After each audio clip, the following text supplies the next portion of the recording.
আজি পবিত্ৰ মেডাম মেফি আৰু এই পবিত্ৰ দিনটোতে বৰ অসমৰ ভেটি গৰুতা আমাৰ সকলোৰে পৰম পূজনীয় স্বৰ্গদেউ চাওলুং চুকাফাৰ এটা সুন্দৰ প্ৰতিমূৰ্তি আমি গুৱাহাটীৰ মেডাম মেফি ক্ষেত্ৰত নটবমাত উদ্বোধন কৰিছোঁ।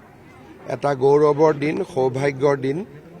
কেন্দ্ৰীয় মেডাম মেফি উদযাপন সমিতি আৰু আমাৰ ৰাজ্যিক কেন্দ্ৰীয় মন্ত্ৰী পবিত্ৰ মাৰ্ঘেৰিটাই এই প্ৰতিমূৰ্তিটো নিৰ্মাণৰ ক্ষেত্ৰত বিশেষ আগভাগ লৈছিল। মই তেখেতসকলকো ধন্যবাদ জনাইছোঁ আৰু আজিৰ এই পবিত্ৰ দিনটোত আমাৰ পূৰ্বপুৰুষসকলৰ প্ৰতি মই মোৰ শ্ৰদ্ধা নিবেদন কৰিছোঁ।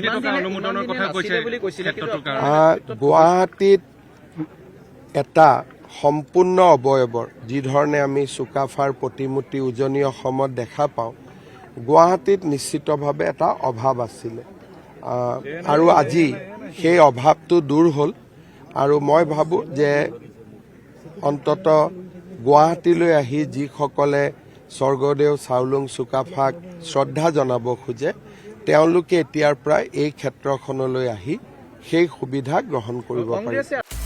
আপুনি বিচৰা বাতৰি পাব কেৱল নিউজ 18 এপত। নিউজ 18 এপ ডাউনলোড কৰিবলৈ স্কেন কৰক এই QR কোড। গুগল প্লে ষ্টৰতো পাব এই নিউজ 18 এপ।